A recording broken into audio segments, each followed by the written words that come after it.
रोहन तलाक नहीं चाहता था, मगर प्रिया ने मेल मिलाप से इनकार कर दिया।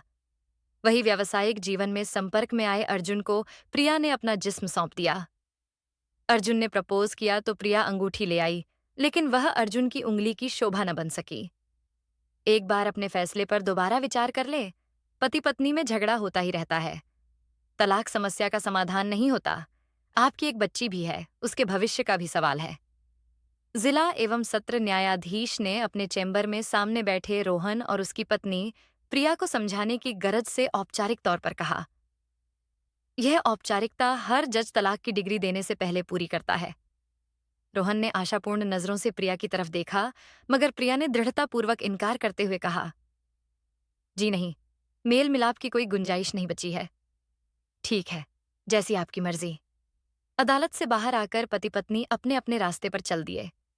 उसकी पत्नी इतनी निष्ठुर हो जाएगी, रोहन ने सोचा भी नहीं था। मामूली खटपट तो आरंभ से थी, मगर विवाद तब बढ़ा जब प्रिया ने आयात निर्यात की कंपनी बनाई। वह एक फैशन डिजाइनर थी, कई फर्मों में नौकरी करती आई थी। बाद में 4 साल पहले, यानी 2020 में, उसने जमा पूंजी का इंतजाम कर अपनी फर्म बनाई थी। रोहन सरकारी नौकरी में था, अच्छे पद पर था, इसीलिए वेतन भी काफी अच्छा था। शुरू में आर्थिक स्थिति अच्छी नहीं थी, इसीलिए उसने पत्नी को नौकरी करने के लिए प्रोत्साहित किया था। धीरे धीरे हालात सुधर गए। सरकारी मुलाजिमों का वेतन काफी बढ़ गया था। प्रिया काफी सुंदर और अच्छे व्यक्तित्व की स्त्री थी। उसकी तुलना में रोहन सामान्य व्यक्तित्व और थोड़ा सांवले रंग रूप का था। सरकारी नौकरी का आकर्षण ही था जो प्रिया के माता पिता ने रोहन से बेटी का रिश्ता किया था। प्रिया को अपना पति पसंद नहीं था तो नापसंद भी नहीं था। जैसे तैसे जिंदगी गुजारने की मानसिकता से दोनों निभा रहे थे। प्रिया के अपने अरमान थे, उमंगें थीं, महत्वाकांक्षाएं थीं। फैशन डिजाइनर की नौकरी से उसको काफी कुछ उमंगें पूरी करने का मौका तो मिला था, मगर फिर भी उसका मन हमेशा खाली खाली सा रहता था। रोहन अपनी पत्नी के सुंदर व्यक्तित्व से दबता था, इसीलिए वह उसको उत्पीड़ित करने में आनंद पाता था। कई बार प्रिया घर देर से लौटती थी। उसका चाल चलन, चरित्र सब बेबाक था, इसीलिए उसको अपने पति द्वारा कटाक्ष करना, शक करना अखरता था। बाद में जब प्रिया ने अपनी आयात निर्यात की फर्म बना ली और अच्छी आमदनी होने लगी, तो रोहन खुद को काफी हीन समझने लगा। उसकी खीज बढ़ गई थी। रोज रोज क्लेश और झगड़े होने लगे। तलाक में हुई। दोनों की एक बच्ची थी जो 14 साल की थी और कॉन्वेंट में पढ़ रही थी। बच्ची की सिरपरस्ती भी प्रिया को हासिल हुई। तलाक का फैसला होने के बाद प्रिया अपने ऑफिस पहुंची तो उसकी स्टेनो नेहा ने उसका अभिवादन किया। लगभग 24 साल की नेहा पूरी चमक धमक के साथ अपनी सीट पर मौजूद थी। स्टेनो ने लगभग 20 साल बड़ी अपनी मैडम यानी मालकिन प्रिया को भी अपने व्यवसाय और चलन के हिसाब से ही बनी ठनी रहती थी। वह अपनी फिगर का ध्यान रखती थी। उसका पहनावा भी अवसर के अनुरूप होता था। प्रिया को स्टेनो नेहा ने मोबाइल से ऑफिस में बैठे विजिटर के बारे में बता दिया था। उसने स्वागत कक्ष में बैठे आगंतुकों की तरफ देखा। कई चेहरे परिचित थे तो कुछ नए भी। सभी का मुस्कुराकर अभिवादन करती वह अपने कक्ष में चली गई। मिलने वालों में कुछ वस्त्र निर्माता थे तो कुछ अन्य सामान के सप्लायर। एक एक कर सभी निपट गए। अंत में एक सुंदर लंबे कद के नौजवान ने अंदर कदम रखा। उसका विजिटिंग कार्ड लेकर प्रिया ने उसको बैठने का इशारा किया। अर्जुन शर्मा, MBA, आयात निर्यात प्रतिनिधि। साथ में उसका पता और मोबाइल नंबर दर्ज था। मिस्टर अर्जुन, आप एक्सपोर्ट एजेंट हैं? जी हाँ। कितने समय से आप इस लाइन में हैं? 3 साल से। आपके काम का एरिया कौन सा है? सिंगापुर और अमेरिका। क्या आपके पास कोई एक्सपोर्ट ऑर्डर है? बहुत से हैं। कहने के साथ अर्जुन शर्मा ने अपना ब्रीफकेस खोला और सिले सिलाए वस्त्रों के नमूने निकालकर मेज पर फैला दिए। साथ ही उनकी डिटेल्स भी समझाने लगा। कुछ परिधान जनाना, कुछ मर्दाना और कुछ बच्चों के थे। इन सब की प्रोसेसिंग में तो समय लगेगा। प्रिया ने सभी ऑर्डर के विवरण समझने के बाद कहा। कोई बात नहीं, हमारे ग्राहक इंतजार कर सकते हैं। क्या कमीशन लेते हैं आप? 5%। बहुत ज्यादा है। हम तो 3% तक ही देते हैं। मैडम, मेरा काम स्थायी और कम समय में लगातार ऑर्डर लाने का है। दूसरे एजेंटों के मुकाबले मेरा काम बहुत तेज है। अर्जुन शर्मा के स्वर में आत्मविश्वास था, जिससे प्रिया बहुत प्रभावित हुई। ठीक है मिस्टर अर्जुन, फिलहाल हम प्रोसेसिंग के बेस पर आपके साथ एक्सपोर्ट ऑन ऑर्डर ले लेते हैं। काम का भुगतान होने के बाद आपको 5% कमीशन दे देंगे। ठीक है मैडम, क्या आप रसीद या लिखित में कोई करार करना चाहते हैं? नहीं, उसकी कोई जरूरत नहीं है। मुझे आप पर विश्वास है। कहता हुआ अर्जुन शर्मा उठ खड़ा हुआ, अपना ब्रीफकेस बंद किया और बेस्ट ऑफ लक कहता हुआ चला गया। प्रिया उसके व्यक्तित्व और बेबाक स्वभाव से प्रभावित हुई। थोड़े दिनों में अर्जुन शर्मा के निर्यात आदेशों में अधिकांश सिरे चढ़ गए। प्रिया की कंपनी को पहली बार ढेर सारा काम मिला था। अर्जुन ने भी भारी कमीशन कमाया। फिर कामयाबी का सिलसिला चल पड़ा। अब अर्जुन नियमित ऑर्डर लाने लगा। बाहर जाने, विदेशी ग्राहकों से मिलने, बात करने, डील फाइनल करने आदि कामों के सिलसिले में प्रिया अर्जुन के साथ जाने लगी। नियमित मिलने जुलने से दोनों करीब आने लगे। अर्जुन शर्मा इस बात से काफी प्रभावित था कि प्रिया एक किशोर वय की बेटी की मां होने के बाद भी काफी जवान नजर आती थी।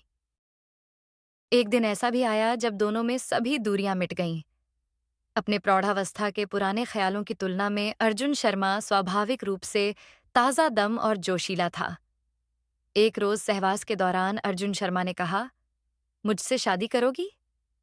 इस सवाल पर प्रिया सोच में पड़ गई। अर्जुन उससे काफी छोटा था। उसको हमउम्र या छोटी उम्र की लड़कियां आसानी से मिल जाएंगी। अपने से उम्र में इतनी बड़ी महिला से वह क्या पाएगा? प्रिया सोचने लगी। प्रिया को बाहों में कसते हुए अर्जुन ने कहा, क्या सोच रही हो? जरा तुम्हारे प्रस्ताव पर विचार कर रही थी। मैं तुमसे उम्र में बड़ी हूं, तलाकशुदा हूं, एक किशोर लड़की की मां हूं। तुम्हें तुम्हारी उम्र की लड़की आसानी से मिल जाएगी। मैंने सब सोच लिया है। फिर भी फैसला लेने से पहले सोचना चाहती हूं। इसके बाद अर्जुन और प्रिया काफी ज्यादा करीब आ गए। दोनों में व्यावसायिक संबंध काफी मजबूत हो गए। अर्जुन अन्य फर्मों को निर्यात के ऑर्डर देने से कतराने लगा। उसकी कोशिश थी कि ज्यादा से ज्यादा काम प्रिया की कंपनी को मिले। प्रिया भी उसे पूरा काम देने लगी। उसने अपने दफ्तर में अर्जुन के बैठने के लिए एक केबिन जो उसके केबिन के पास था, दे दिया। धीरे धीरे अनेक ग्राहकों को, जो पहले प्रिया के ग्राहक थे, अर्जुन अपने केबिन में बुलाने लगा। ऑफिस स्टाफ को भी अर्जुन अधिकार के साथ आदेश देने लगा। मालकिन मैडम का खास होने के कारण सभी कर्मचारी ना चाहते हुए भी उसका आदेश मानने लगे। अभी तक अर्जुन प्रिया के हर ऑर्डर पर कमीशन लेता था। प्रिया ने उसको कभी अपने व्यापार का हिसाब किताब नहीं दिखाया था, मगर वह कभी कंप्यूटर से और कभी लेजर बुक से भी व्यापार के हिसाब किताब पर नजर रखने लगा। अभी तक अर्जुन फर्म का प्रतिनिधि और एजेंट ही था। उसको किसी सौदे या डील को फाइनल करने का अधिकार नहीं था। ऐसा करने के लिए या तो वह फर्म का पार्टनर बनता या फिर उसके पास प्रिया का दिया अधिकार पत्र होता। मगर एकदम से उसको यह सब हासिल नहीं हो सकता था। जो भी था, आखिर वह एक एजेंट भर था, जबकि प्रिया फर्म की मालकिन थी। वह एकदम से प्रिया से पावर ऑफ अटॉर्नी देने को या पार्टनर बनाने को नहीं कह सकता था। इसीलिए वह अब फिर से प्रिया से विवाह के लिए कहने लगा था। शादी किए बिना अभी हम इतने करीब हैं, फिर शादी की औपचारिकता की क्या जरूरत है? प्रिया ने हंसकर कहा, मैं चाहता हूं कि आप मेरी होम मिनिस्टर कहलाएं। आप जैसी इतनी कामयाब और हसीन खातून का खादिम बनना समाज में बड़ी इज्जत की बात है। अर्जुन ने सिर नवाकर कहा। इस पर प्रिया खिलखिलाकर हंस पड़ी। आखिर कोई स्त्री अपने रूप की प्रशंसा सुनकर खुश होती है। उस शाम अर्जुन उसे एक 5 स्टार होटल के रेस्तरां में खाना खिलाने ले गया। वहीं एक ज्वेलरी शोरूम से हीरे जड़ित एक ब्रेसलेट लेकर भेंट किया तो प्रिया और भी अधिक खुश हो गई। इन 3 दिनों के बीच में किसी विदेशी फर्म को एक सौदे के लिए भारत आना था, जिसे अभी तक प्रिया खुद ही हैंडल करती आई थी। अर्जुन भी इस फर्म के प्रतिनिधि के रूप में प्रिया के साथ उस फर्म के प्रतिनिधि से मिलना चाहता था। इस बार का सौदा काफी बड़ा था। दोपहर को प्रिया के दफ्तर में मिस एलिजा, जो एक अंग्रेज महिला थी, ने प्रिया और अर्जुन से बातचीत की। सौदा सफल रहा। अर्जुन ने भी अपनी बातों का भरपूर उपयोग किया। मिस एलिजा भी अर्जुन के व्यक्तित्व से खासी प्रभावित हुई। फिर कॉन्ट्रैक्ट साइन हुआ। प्रिया कंपनी की मालकिन थी, अतः साइन उसी को करने थे। अर्जुन खामोशी से सब देखता रहा। मिस एलिजा विदा होने लगी तो प्रिया ने उसको सौदा फाइनल होने की खुशी में रात के खाने पर एक 5 स्टार होटल के रेस्तरां में आमंत्रित किया। मिस एलिजा ने खुशी खुशी आना स्वीकार किया। उस शाम प्रिया ने ऑफिस जल्दी बंद कर दिया। फ्लैट पर नहाकर अपनी ब्यूटिशियन के यहाँ गई। नए अंदाज में मेकअप करवाने के बाद अब प्रिया और भी दिलकश लग रही थी। ब्यूटी पार्लर से निकलकर प्रिया अपने लवर के पास गई। आज अर्जुन को उसे अपना पक्का फैसला सुनाना था। ज्वेलर्स के यहाँ से अर्जुन को देने के लिए उसने एक महंगी हीरे जड़ित अंगूठी खरीदी। मिस एलिजा ठीक समय पर आ गई। वह नए डिजाइन के स्कर्ट और टॉप में थी। उसने हाई हील के महंगे सैंडल पहने थे। गहरे रंग का स्कर्ट और टॉप उसके बेहद दूधिया सफेद रंग पर काफी फब रहा था। आज अर्जुन भी गहरे रंग के नए फैशन के इवनिंग सूट में था। अपने गोरे रंग और लंबे कद के कारण वह शहजादा गुलफाम लग रहा था। तीनों ने हाथ मिलाए, फिर पहले से बुक की गई मेज के इर्द गिर्द बैठ गए। वेटर चांदी के गिलासों में ठंडा पानी सर्व कर गया। थोड़ी देर बाद वही वेटर उनके पास आया और सिर नवाकर खड़ा हो गया तो प्रिया ने ड्रिंक लाने का ऑर्डर दिया। थोड़ी देर बाद वेटर ऑर्डर सर्व कर गया। सभी अपना अपना ड्रिंक पीने लगे। तभी हॉल की बत्तियां बुझ गईं। डांस फ्लोर पर धीमा धीमा संगीत बजने लगा। हॉल में एक तरफ डांसिंग फ्लोर था। कुछ जोड़े उठकर डांसिंग फ्लोर पर चले गए। वहां का माहौल बहुत रोमानी था। अर्जुन ने अपना गिलास खत्म किया और उठ खड़ा हुआ। सिर नवाता हुआ मिस एलिजा की तरफ देखता हुआ बोला, let us have a round. Miss Eliza मुस्कुराई। उसने अपना ग्लास खत्म किया और उठकर अपना बायां हाथ अर्जुन के हाथ में थमा दिया। उसकी पीठ पर अपनी बांह फिसलाकर अर्जुन उसे डांसिंग फ्लोर की तरफ ले गया। दोनों साथ साथ थिरकने लगे। प्रिया ईर्ष्यालु नहीं थी। उसने कभी ईर्ष्या नहीं की थी, मुकाबला नहीं किया था। मगर आज जाने क्यों ईर्ष्या से भर उठी थी। हालांकि वह जानती थी कि आयात निर्यात के धंधे में विदेशी ग्राहकों को एंटरटेन करना व्यवसाय सुलभ था।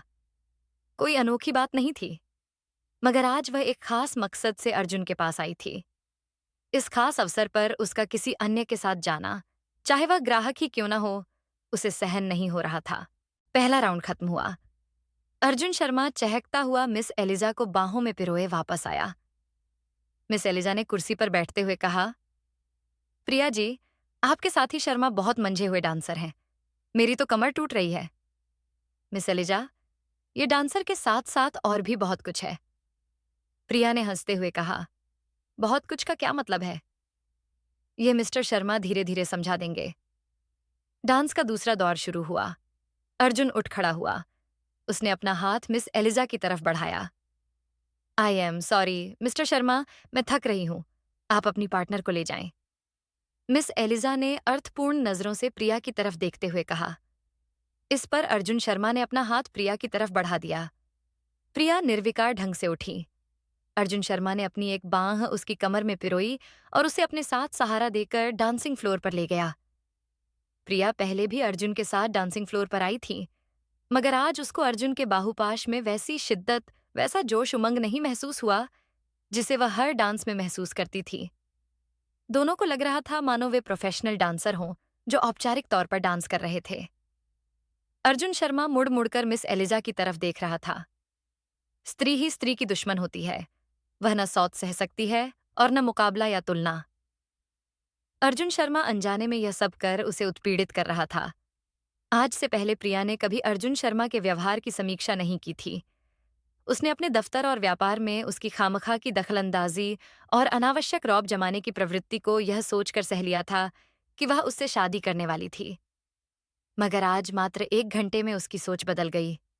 उसके पूर्व पति ने अपनी हीन भावनावश उसको हमेशा सताया था, बेवजह शक किया था। अर्जुन शर्मा उसके पूर्व पति की तुलना में प्रभावशाली व्यक्तित्व का था। वह भी कल को शादी के बाद उसे सता सकता था। एक बार पति का दर्जा पाने पर या पार्टनर बन जाने पर कंपनी का सारा नियंत्रण अपने हाथ में ले सकता था। आज मात्र एक नई उम्र की हसीना के रूबरू होने पर उसका ऐसा व्यवहार था, कल न जाने क्या होगा। अर्जुन शर्मा को भी मिस एलिजा, जो आयु में प्रिया से काफी छोटी थीं, ताजे और खिले गुलाब जैसी लगी थीं। उसकी तुलना में प्रिया एक पके फल जैसी थी, जिसमें मिठास पूरी थी, मगर यह मिठास ज्यादा होने पर उबा देती थी। डांस का दूसरा दौर समाप्त हुआ। कई महीनों से जो फैसला नहीं हो पाया था, मात्र 45 मिनट के डांसिंग सेशन में हो गया था। नई मोमबत्तियां लग गईं। खाना काफी लजीज था। मिस एलिजा ने खाने की तारीफ के साथ आगे फिर मिलने की बात कहते हुए विदा ली। अर्जुन शर्मा उसे छोड़ने बाहर तक गया। प्रिया निर्विकार भाव से सब देख रही थी। मिस एलिजा को छोड़कर अर्जुन वापस आया तो बोला, प्रिया डार्लिंग, आज आपको अपना फैसला सुनाना था। क्या जरूरत है? लापरवाही से प्रिया ने कहा। आपने आज ही तो कहा था। अर्जुन शर्मा जैसे याद दिला रहा था। हम दोनों में जो है वह शादी के बिना भी चल सकता है, मगर फिर शादी होती है। देखिए मिस्टर अर्जुन, जब तक फासला होता है तभी तक हर चीज आकर्षक नजर आती है। पहाड़ हमसे दूर हैं, हमें सुंदर लगते हैं, मगर जब हम उन पर जाते हैं तब हमें पत्थर नजर आते हैं। आज मैं थोड़ी जवान हूं, कल को प्रौढ़ वृद्ध हो जाऊंगी, मगर आप तब भी जवान होंगे। आप अभी से नई कली ढूंढ लें। मैं आपकी व्यापार में सहयोगी ही ठीक हूं। अर्जुन शर्मा बहुत चक्का था। उसे ऐसे रोमानी माहौल में ऐसे विपरीत फैसले की उम्मीद नहीं थी। वेटर को 500 रुपये का नोट टिप में दे दिया। प्रिया सधे कदमों से वापस चली गई। रिंग सेरेमनी की अंगूठी बंद की बंद ही रह गई थी। डांस फ्लोर पर डांस का नया दौर आरंभ हो रहा था। आशा है आपको हमारी कहानी अच्छी लगी होगी। अगर आपको हमारी कहानी अच्छी लगी तो वीडियो को लाइक और शेयर करें। चैनल को सब्सक्राइब करें। वीडियो देखने के लिए आपका धन्यवाद।